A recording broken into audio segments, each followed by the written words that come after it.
नमस्कार साथियों, मधुरम हिंदी उदयपुर में आप सभी मित्रों का स्वागत करता हूं। झीलों की नगरी है मित्रों, शौर्य की ऐतिहासिक नगरी है, जहां पर कदम कदम पर झीलें लबालब भरी हुई है। प्रकृति का सुरम्य वातावरण उदयपुर की उपत्यकाओं में फैला हुआ है और वहीं से मैं ऋतुकाल के कुछ अच्छे प्रश्न आपके समक्ष लेकर उपस्थित हुआ हूं। तो अधिक से अधिक संख्या में हमारे मित्र जुड़ जाएं और इस करेगा तांडव सीरीज का ये जो हमारा 26वां एपिसोड है, इसका आनंद लीजिएगा। फर्स्ट ग्रेड सेकंड ग्रेड की परीक्षाएं बिल्कुल हमारे सम्मुख हैं और साथ ही साथ नेट की परीक्षा देने वाले हमारे विद्यार्थी, टीजीटी और पीजीटी की परीक्षा देने वाले और एमपी, यूपी और हरियाणा जहां पर भी हिंदी साहित्य के इतिहास के प्रश्नों का समावेश है, उन सभी मित्रों के लिए यह कक्षा जो है समान रूप से उपयोगी है। तो आ जाइए, जुट जाइए, हम आज की इस कक्षा का शानदार प्रश्नोत्तरी का आगाज करते हैं। और मित्रों, आप सभी का एक बार पुनः स्वागत करते हुए मुझे बहुत अच्छा लग रहा है कि आप जो है बहुत भाव से इस कक्षा से जुड़ते हैं और इस कक्षा की वजह से ही कहीं न कहीं मैं भी, जैसा कि आपसे निरंतर वादा करके बैठा हुआ हूं कि मैं 1 बजे प्रतिदिन आपके लिए निशुल्क कक्षा हिंदी साहित्य के इतिहास के लेकर आऊंगा। हर दूसरे दिन गागर में सागर सीरीज के अंतर्गत आपको शॉर्ट ट्रिक के साथ छोटे छोटे वीडियो और तथ्यों से रूबरू कराऊंगा। और आज चूंकि शनिवार है और शनिवार के दिन जैसा कि आपसे वादा कर रखा था कि मैं हिंदी साहित्य के इतिहास से या किसी भी टॉपिक से 25 शानदार प्रश्न लेकर आपके सामने उपस्थित होऊंगा। तो मित्रों, आज का हमारा रीतिकाल के जो 25 प्रश्न हैं, जो विविध परीक्षाओं में आए हुए महत्वपूर्ण प्रश्न हैं, तो आप सभी का इस प्रश्नोत्तरी में हार्दिक स्वागत करता हूं। मित्रों, जुड़ जाए और क्लास को लाइक और शेयर करते हुए आगे की तरफ बढ़ेंगे। मित्रों, क्या फर्क पड़ेगा तुझे दुख के सागर में डूब जाने से? क्या फर्क पड़ेगा तुझे दुख के सागर में डूब जाने से? कल का सूरज तो अपने समय पर ही उगेगा, इसलिए दुख के सागर में इतना डूबने की आवश्यकता नहीं है। बस कहीं कहीं हौसलों की एक नाव बना लीजिए मित्रों, है ना। उस नाव में अपने आप को बिठाइए और बिल्कुल संकल्प के साथ उस नाव को खेते हुए लक्ष्य की तरफ पहुंच जाइए मित्रों। क्योंकि इस संसार में अगर हम कर्मठता के साथ आगे नहीं बढ़े मित्रों, तो ये संसार बड़ा निष्ठुर है। बहुत कठोर शब्दों में कह रहा हूं, है ना। अगर कहीं उपलब्धि का कोई तमगा आपके वर्दी पर लगा हुआ है तो ये संसार आपका स्वागत करेगा, है ना, आपकी मनुहार करेगा। और अगर कहीं सफलता का तमगा आपके पूरे शरीर में कहीं पर भी लगा हुआ नहीं है, तो ये निष्ठुर संसार आपको भाव नहीं देगा। इसलिए उठिए, जागिए और तैयारी कीजिएगा। किसी और पर भरोसा करने की अपेक्षा खुद पर भरोसा कीजिएगा और कटिबद्ध होकर तैयारी कीजिएगा। देखो ना, कल का दिन आपका है, लेकिन आज की रात को जरा मेरे साथ खपा दीजिए। पहला प्रश्न आपके सामने आ रहा है और उत्तर आपको देने हैं। जितने जल्दी आप उत्तर देंगे, हम प्रश्नोत्तरी को आगे बढ़ा देंगे। मात्र 30 मिनट से भी कम समय में आपको यह प्रश्नोत्तरी करवाना चाहता हूं। समय बहुत महत्वपूर्ण है। निम्नलिखित कवियों में रीति सिद्ध कवि है। मित्रों, 4 ऑप्शन आपके सामने हैं और आपको जल्दी से उत्तर बताना है कि निम्नलिखित में से रीति सिद्ध कवि कौन सा है। 4 ऑप्शन आपके सामने हैं मित्रों। देखिएगा, पहला है बिहारी, ठीक है, दूसरा है घनानंद, तीसरा है मतीराम, चौथा है तोष। तो मित्रों, आपके उत्तर आ जाने चाहिए और जल्दी से आप लोग उत्तर दीजिएगा। बहुत बढ़िया, शाबाश। अधिक से अधिक संख्या में आपको उत्तर देने हैं मित्रों। जब बात आती है रीति सिद्ध की, तो आप देख लीजिएगा, घनानंद जो है मित्रों, ये रीति मुक्त कवि है। घनानंद जो है वो रीति मुक्त कवि है। मतीराम और तोष जो है रीतिबद्ध कवि हैं। ये कौन से कवि हैं? रीति बद्ध कवि हैं। तो फिर रीति सिद्ध कवि के रूप में हमारे प्रसिद्ध कवि कौन है? बिहारी मित्रों। गागर में सागर भरने वाले कवि हैं, है ना। सतसैया के दोहरे ज्यो नावक के तीर, देखन में छोटे लगे घाव करे गंभीर। ये है बिहारी। बहुत बढ़िया मित्रों, तो पहले प्रश्न का उत्तर आपने सही दे दिया, बहुत बढ़िया। अमीय हलाहल मद भरे, देखिए, अमीय हलाहल मद भरे, श्वेत श्याम रतनार, जियत मरत झुक झुकी परत, जही चितवत एक बार। पंक्ति किसकी है मित्रों? ये एक प्रसिद्ध दोहा है। अमी हलाहल मद भरे, श्वेत श्याम रतनार, जियत मरत झुक झुकी परत, जही चितवत एक बार। पंक्ति किसकी है? बिहारी की, भूषण की, रसलिन की, मतीराम की। मित्रों, एक अच्छी पंक्ति और प्रसिद्ध पंक्तियां हैं। आप इसका उत्तर दीजिएगा मित्रों। और इसका सही उत्तर जल्दी दीजिए मित्रों। बिल्कुल इसका सही उत्तर है मित्रों रसलिन, सैयद गुलाम नबी। जो पूरा नाम है इनका, सैयद गुलाम नबी, ध्यान दीजिएगा सैयद गुलाम नबी जो है वो इनका मूल नाम है और पूरा नाम है, लेकिन ये साहित्य में किस नाम से लिखते हैं? रसलिन के नाम से लिखते हैं। तो अमी हलाहल मद भरे श्वेत श्याम रतनार जियत मरत झुक झुक परत जही चित्तवत एक बार, पंक्ति किसकी है? तो रसलिन की है मित्रों। बहुत बढ़िया मित्रों, श्रृंगार रस से ओतप्रोत पंक्ति है। फिर देखिए इनमें से किस कवि ने लक्षण ग्रंथ नहीं लिखा? मित्रों 4 ऑप्शन आपके सामने हैं और आपको बताना है कि इसमें से किस कवि ने लक्षण ग्रंथ नहीं लिखा। लक्षण ग्रंथ क्या होते हैं? कुछ नए अलंकार और छंदों का जो है आविष्कार करना, प्रणयन करना और उसके फिर क्या करना, उदाहरण भी लिखना, वो लक्षण ग्रंथ है मित्रों। तो रीतिकाल का एक प्रमुख प्रवृत्ति है रीतिकाल की लक्षण ग्रंथों का निर्माण। तो इन 4 ऑप्शन में से देव, पद्माकर, भूषण, मतीराम में से किसने लक्षण ग्रंथों की रचना नहीं की है मित्रों? बहुत अच्छा प्रश्न है। अब आप इस प्रश्न का लेवल कमजोर समझो, मध्यम समझो, बस आपको आ जाना चाहिए मित्रों, है ना, क्योंकि मैं पिछली कक्षा में लेवल थोड़ा सा ऊपर किया था तो वो लेवल आपके ऊपर हो गया था। अब मैंने थोड़ा सा लेवल को ठीक किया और ये सभी प्रश्न परीक्षाओं में आए हुए हैं, नेट में, सेट में, फर्स्ट ग्रेड में, सेकंड ग्रेड में, विविध परीक्षाओं में आए हुए प्रश्नों का ही आज मैं संकलन लेकर उपस्थित हुआ हूं। तो मित्रों बिल्कुल पद्माकर बिल्कुल सही उत्तर है, ऑप्शन नंबर 2 बिल्कुल सही है। देव, भूषण, मतीराम इन सब ने लक्षण ग्रंथों का निर्माण किया है, बिल्कुल सही बात है।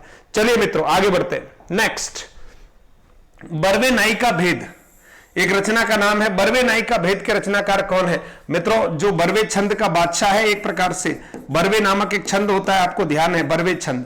तो ये बरवे नाई का भेद जो है नामक रचना किसकी है? रहीम की है, रसलिन की है, मतीराम की, बिहारी की, है ना मित्रों। ये तो बहुत सरल प्रश्न है, परीक्षा में आया है, क्या करें, आपके सम्मुख फिर से उपस्थित हो गया है। तो मित्रों बरवे नाई का भेद तो क्या है? बरवे रामायण जो है वो बरवे रामायण जो है तुलसीदास जी ने लिखी थी रहीमदास जी के आग्रह पर। तो बरवे नाई का भेद नामक ग्रंथ की रचना किसने की है? रहीमदास जी ने की है मित्रों। बहुत सही उत्तर आपने बताया है, अधिकांश मित्रों के उत्तर जो है वो बिल्कुल सही है, शाबाश शाबाश। चलिए मित्रों, जितनी अधिक संख्या में आप इस कक्षा को शेयर करेंगे उतने ही बच्चे लाभान्वित होंगे, क्योंकि आपकी बात को जब मैंने स्वीकार किया है तो बस मेरे इस भाव भरे निमंत्रण को, आग्रह को जरूर स्वीकार करें।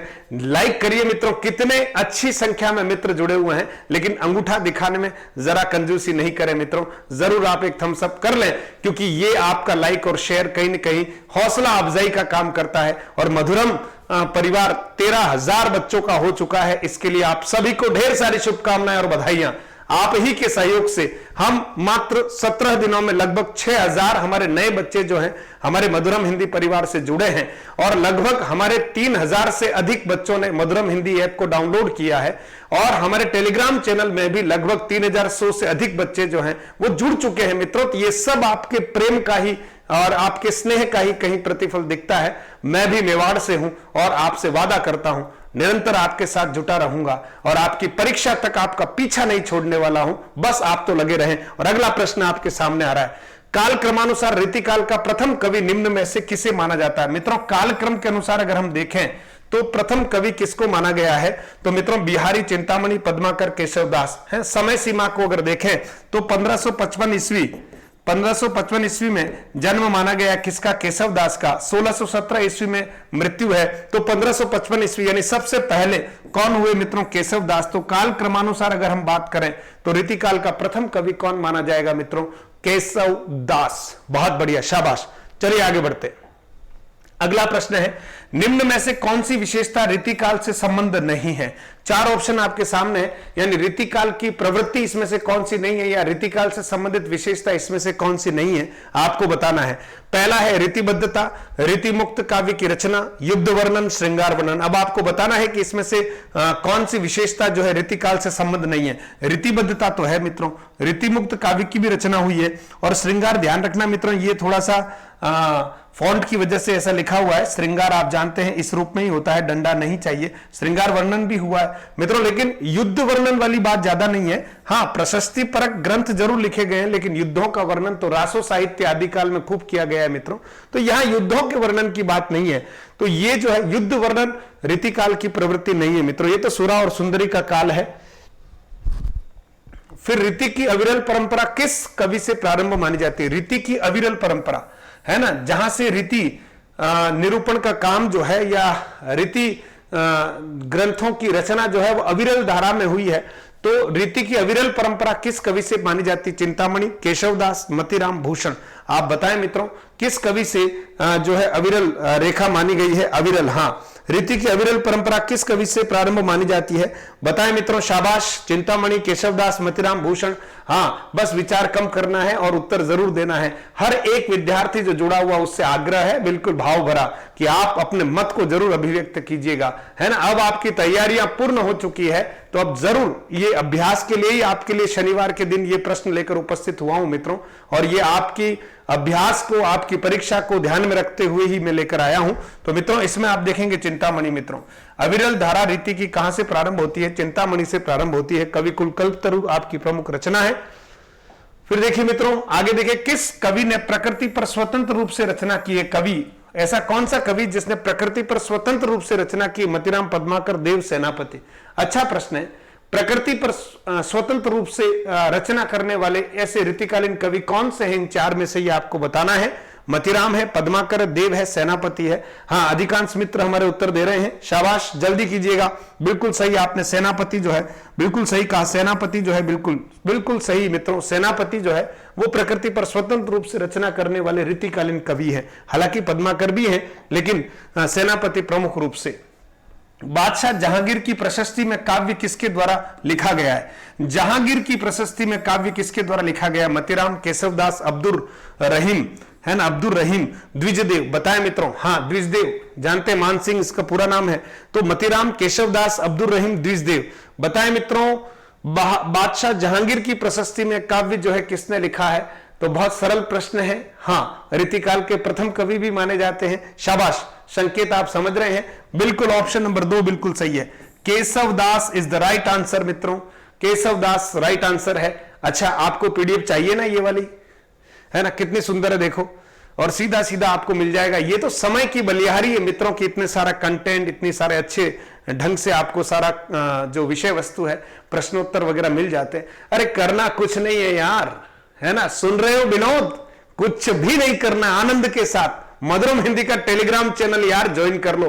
कौन सा पैसा लग रहा है उसमें, है ना। और तो जला फटाफट मधुरम हिंदी का टेलीग्राम चैनल ज्वाइन कर दो और अपने मित्रों को भी कह दो, भाई ये सारी चीजें जो हैं बिल्कुल आसानी से आपको उपलब्ध हो रही है। तो बस इस टेक्नोलॉजी का उपयोग कीजिएगा। मधुरम हिंदी ऐप को धड़ाधड़ डाउनलोड कर लीजिएगा अगर आपने अभी तक नहीं कर रखा है। और ये जरूर ध्यान रखना कि आपको जब लॉगिन करो तो एज ए स्टूडेंट लॉगिन करना, एज ए पेरेंट्स वाले ऑप्शन को ऑन मत करना। एज ए पेरेंट्स वाले ऑप्शन को ऑन करने पर आपको कुछ भी कोर्स अंदर नहीं दिखाई देंगे, इसलिए एज ए स्टूडेंट आपको लॉगिन करना है। और अगर फिर भी आपसे कहीं गलती हो जाए तो यहां सिस्टम से मैं डिलीट कर दूंगा और आपको पुनः अनइंस्टॉल करके इंस्टॉल करना पड़ेगा। यह ध्यान रखिएगा जब आपको कोर्सेज नहीं दिखते हैं। और किसी प्रकार की कोई आपको दिक्कत आ जाए तो 9414248843 है ना, इन नंबरों पर आप जरूर व्हाट्सएप कीजिएगा, आपकी पूरी सहायता की जाएगी, है ना। किसी भी प्रकार की दुविधा पढ़ने में हो तो आप जरूर मुझे अवगत कराइएगा। मैं समय के अनुसार आपके व्हाट्सएप मैसेज देखूंगा और रिप्लाई देने का पूरा प्रयास करूंगा। बस रिप्लाई का इंतजार नहीं करें, बस अपना प्रश्न छोड़ दें मित्रों। बहुत बढ़िया, केशवदास बिल्कुल ठीक कहा आपने। आगे देखिएगा, भाषा भूषण के रचयिता कौन है? भाषा भूषण, बिल्कुल मित्रों, भाषा भूषण के रचयिता कौन है? भूषण देव, कुलपति मिश्र, जसवंत सिंह। अगर ध्यान नहीं रखो तो कंफ्यूजन हो सकता है क्योंकि भूषण शब्द आया हुआ है। भाषा भूषण किसकी रचना है मित्रों? भूषण देव, कुलपति मिश्र, जसवंत सिंह। अरे बिल्कुल राजस्थान के ही हैं हमारे महाराजा। कौन है? जसवंत सिंह जी, है ना। ये भी रीतिकालीन प्रसिद्ध कवि है। महाराजा जसवंत सिंह जी जो है ये भी रीतिकालीन प्रसिद्ध कवि हैं। भाषा भूषण आपकी ही प्रमुख रचना है। हाँ, भाषा भूषण जो है आपकी ही प्रमुख रचना है जसवंत सिंह जी की। बहुत बढ़िया, चलें आगे देख लो। प्रश्न नंबर 11, जहांगीर जस चंद्रिका। देखिए अभी ठीक घुमा फिरा कर प्रश्न आया था। जहांगीर जस चंद्रिका के रचनाकार कौन है? देव, मतीराम, चिंतामणि और केशव। बताएं आप, है मित्रों। केशव का मतलब यहां केशव दास है ना, केशव दास, ठीक है, केशव दास। तो आप बताएं चार ऑप्शन में से कौन सा सही है। गागर में सागर सीरीज के अंतर्गत भी आपको इससे संबंधित छोटी छोटी बातें जो हैं, ये वो बातें आपके लिए बहुत महत्वपूर्ण है आत्मविश्वास बिल्डिंग में। बिल्कुल मित्रों, केशव दास। जहांगीर जस चंद्रिका के रचनाकार कौन है? केशव दास है, बिल्कुल सही उत्तर है मित्रों, जहांगीर जस चंद्रिका। चलिए आगे बढ़ते।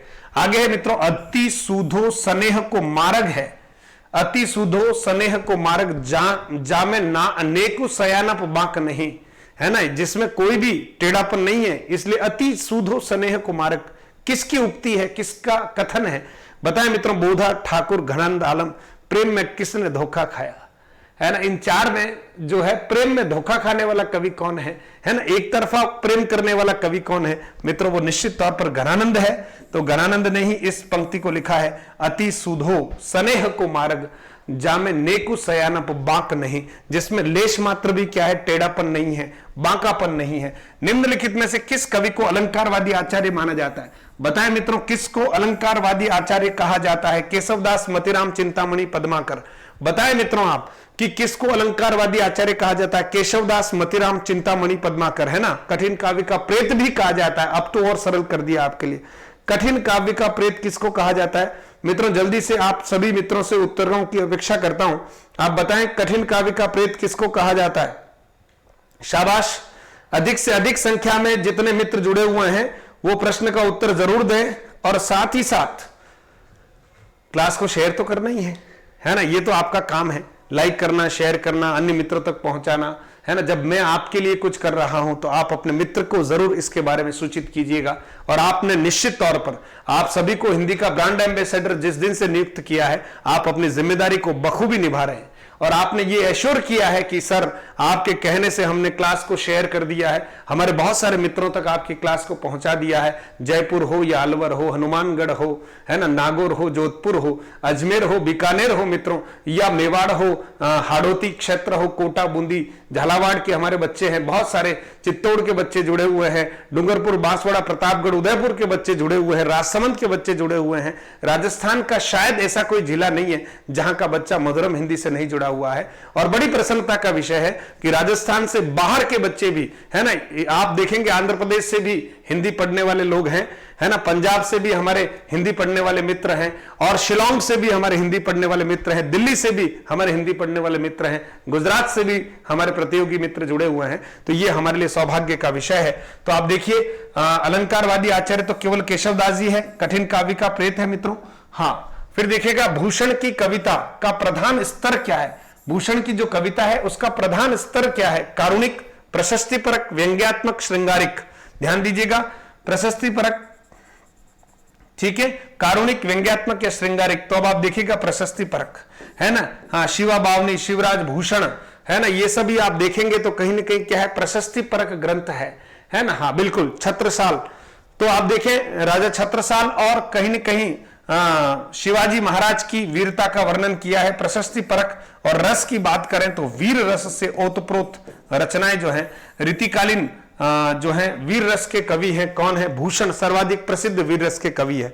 कवि सूदन लाल वगैरह ये भी वीर रस के कवि माने जाते हैं। इनमें से कौन सी रचना केशव की नहीं है मित्रों, 4 ऑप्शन है और आपको बताना है कि कौन सी रचना जो है केशव की नहीं है। रसिक प्रिया, विज्ञान गीता, रतन भावनी, पद्माभरण। बताएं मित्रों 4 ऑप्शन में से कौन सा ऑप्शन सही है। तो बिल्कुल मित्रों देखिएगा, जीवन है, जीवन जंग है, और मैं यही कहता हूं कि जीवन तो चुनौती है, और जो चुनौती को सहजता से स्वीकार करता है वही तो मित्रों आगे बढ़ता है। इसलिए अपने जीवन में आने वाली चुनौतियों से हताश ना हो, है ना। रिवीजन महत्वपूर्ण पार्ट होता है किसी भी कंटेंट को याद करने का, इसलिए रिवाइज करना बहुत जरूरी है। समय बहुत कम है, फर्स्ट ग्रेड जो है आपके सामने है, बस आपके पास जितना समय मिलता है रिवाइज कीजिएगा। नया कुछ भी ज्यादा पढ़ने की जरूरत नहीं है ना। बस आप तो फटाफट, हम यहां से फ्री हो रहे हैं, आप भी अपना पढ़ाई करें और मैं भी आगे बच्चों को पढ़ाऊंगा। पद्माभरण मित्रों, ये पद्माकर की रचना है, पद्माभरण, ठीक है।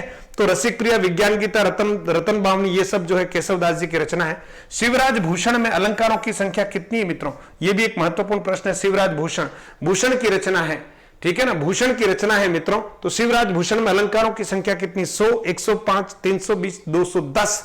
याद रखिएगा 105, बिल्कुल 105 जो है अलंकारों की संख्या है शिवराज भूषण में, ठीक है, शाबाश। चलिए आगे बढ़ते हैं। श्रृंगार रस मंडन जो है वो रचना किसकी है, श्रृंगार रस मंडन किसकी रचना है, के रचनाकार बताइए। गोकुलनाथ, नाभादास, गोसाई विठलनाथ, सुरति मिश्र, बताना है मित्रों, है ना। ये जो है कहीं न कहीं आप देखेंगे कृष्ण भक्ति शाखा या भक्ति काल की रचना है ना, श्रृंगार रस मंडन, ठीक है। श्रृंगार रस मंडन मित्रों, श्रृंगार रस मंडन रचना के रचनाकार कौन है, बताएं जल्दी से मित्रों। शाबाश, आपकी ऊर्जा को प्रणाम करता हूं, है ना, आपके धैर्य को, आपकी जिज्ञासा को, और मधुरम हिंदी के प्रति आपका जो डेडिकेशन है उसको भी प्रणाम करता हूं। और बस आप सभी मित्रों के कमेंट को पढ़कर बड़ा मदमस्त हूं। बस कार्य करने की ऊर्जा आपसे ही मिल रही है मुझे, और ये ऊर्जा मैं आपके कमेंट से ग्रहण कर रहा हूं। शाबाश। गोसाई विठलनाथ जी जो है श्रृंगार रस मंडन के रचयिता है मित्रों। गोसाई विठलनाथ जी कौन है? वल्लभाचार्य जी के पुत्र है मित्रों। शाबाश, जिन्होंने अष्टछाप की स्थापना की है। रीति मुक्त कवि कौन है इसमें से बताएं मित्रों। रीति मुक्त कवि कौन है? भिखारीदास, मतीराम, ग्वाल, ये सभी रीतिबद्ध कवि है मित्रों। भिखारीदास, मतीराम और ग्वाल कवि। लेकिन रीति मुक्त कवि इसमें अगर कोई है तो कौन है? द्विजदेव है। वैसे घनानंद, बोधा, आलम ठाकुर मुख्य रीतिमुक्त कवि है। द्विजदेव को भी रीतिमुक्त कवि के रूप में माना जा सकता है। रीतिमुक्त कवि कौन है? द्विजदेव मित्रों। बहुत बढ़िया है ना, इनको भी रीतिमुक्त कवि कहा जाता है ना। इनका मूल नाम मानसीय है। चलिए आगे बढ़ते हैं। जगत विनोद के रचयिता कौन है मित्रों? जगत विनोद के रचयिता कौन है? रसभूषण, बिहारी सत्सई, कविकुल, कल्पतरु, रस। अच्छा, इसमें आप देखिए ऑप्शन जो है हमें यहां ठीक करना पड़ेगा, है ना। हमें यहां ऑप्शन जगत विनोद के रचनाकार कौन है, हमें ऑप्शन यहां ठीक करना है ना। बिल्कुल, मैं आपके लिए नए ऑप्शन यहां पर लिख लेता हूं। जगत विनोद के रचनाकार जो है मित्रों वो कौन है, आपको इसके बारे में बताना है। जगत विनोद के रचनाकार कौन है? आप चाहें तो डायरेक्ट उत्तर बता सकते हैं।